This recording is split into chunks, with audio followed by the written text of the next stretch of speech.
नमस्कार. श्री प्रकाश चव्हाण यांच्या संकल्पनेतून साकारलेल्या या विशेष भागात आपलं स्वागत आहे.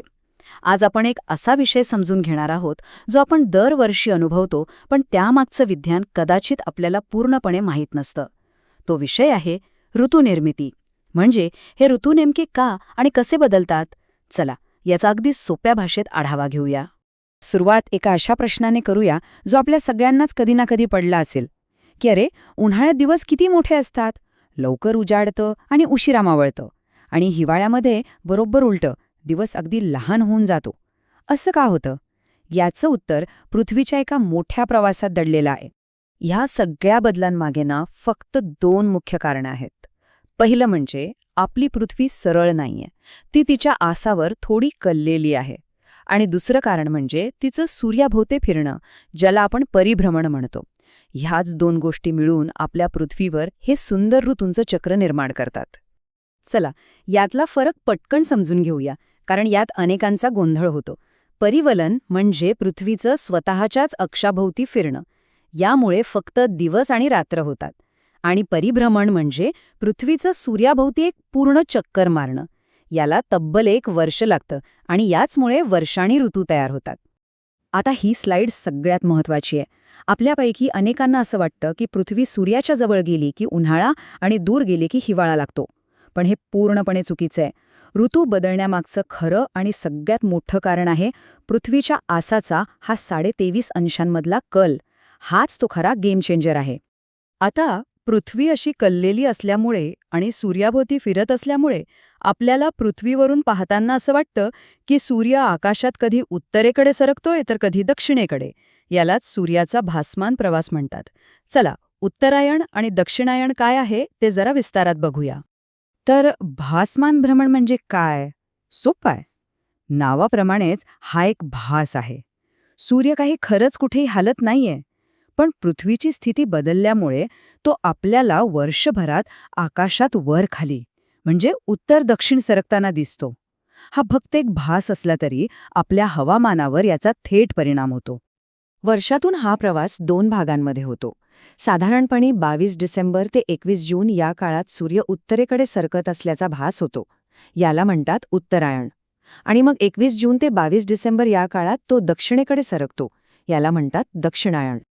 आता आपण या वर्षभराच्या प्रवासातल्या 4 अत्यंत महत्त्वाच्या थांब्यांवर किंवा चेकपॉइंट्सवर नजर टाकूया. हे दिवस म्हणजे अयनदिन आणि संपातदिन. हेच ते दिवस आहेत जे ऋतूंची सुरुवात आणि त्यांचा सर्वोच्च बिंदू ठरवतात. आपला पहिला थांबा आहे 21 जून. याला उन्हाळी अयनदिन किंवा इंग्रजीमध्ये समर सोल्स्टिस असं म्हणतात. खास करून उत्तर गोलार्धासाठी हा एक खूप महत्त्वाचा दिवस आहे. या दिवशी काय होतं तर पृथ्वीचा उत्तर ध्रुव सूर्याकडे सगळ्यात जास्त झुकलेला असतो. त्यामुळे सूर्याची किरणं थेट म्हणजे अगदी सरळ कर्कवृत्तावर पडतात. याचा परिणाम उत्तर गोलार्धात वर्षातला सर्वात मोठा दिवस आणि सगळ्यात लहान रात्र असते. आणि दक्षिण गोलार्धात तिथे बरोबर याचा उलटं घडतं. आपला पुढचा थांबा आहे 23 सप्टेंबर म्हणजेच शरद संपात. संपात या शब्दातच त्याचा अर्थ दडलाय. समान रात्र. हा दिवस समानतेचा, संतुलनाचा आहे. या दिवशी सूर्यकिरणं थेट विषुववृत्तावर म्हणजे पृथ्वीच्या बरोबर मध्यभागी सरळ पडतात. पृथ्वीचा कोणताही ध्रुव सूर्याकडे झुकलेला नसतो. आणि यामुळे एक मस्त गोष्ट घडते. संपूर्ण पृथ्वीवर, हो अगदी सगळीकडे, दिवस आणि रात्र 12-12 तासांचे म्हणजे एकदम समान लांबीचे असतात. आणि उत्तर गोलार्धात याच दिवसापासून शरद ऋतू सुरू होतो. आता आपण पोहोचलो आहोत 22 डिसेंबरला. हा आहे हिवाळी अयनदिन किंवा विंटर सोल्स्टिस. उत्तर गोलार्धासाठी हा वर्षातला सगळ्यात लहान दिवसाचा क्षण असतो. इथली परिस्थिती 21 जूनच्या अगदी उलटी असते. आता दक्षिण ध्रुव सूर्याकडे सर्वाधिक कललेला असतो आणि सूर्याची सरळ किरणं मकर वृत्तावर पडतात. त्यामुळे आपल्याकडे म्हणजे उत्तर गोलार्धात सर्वात लहान दिवस असतो आणि दक्षिण गोलार्धात वर्षातला सर्वात मोठा दिवस. हा तक्ता बघा, किती सोप्या पद्धतीने दोन्ही गोलार्धांमधला फरक दाखवतोय. जेव्हा 21 जूनला आपल्याकडे उत्तर गोलार्धात कडक उन्हाळा असतो, तेव्हा ऑस्ट्रेलियासारख्या दक्षिण गोलार्धातील देशांमध्ये कडक हिवाळा असतो. आणि 22 डिसेंबरला ही परिस्थिती नेमकी उलटी होते. आणि आपला शेवटचा थांबा आहे 21 मार्च, वसंत संपात. हा वर्षातला दुसरा संतुलनाचा दिवस. हा दिवस उत्तर गोलार्धात वसंत ऋतूची नव्या उत्साहाची चाहूल घेऊन येतो. अगदी 23 सप्टेंबरसारखंच या दिवशीही सूर्यकिरणं थेट विषुववृत्तावर पडतात.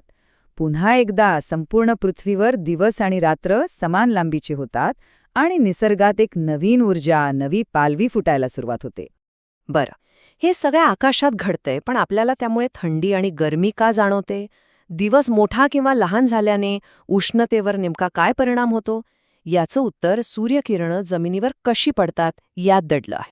हे चित्र सगळं काही अगदी स्पष्ट करते.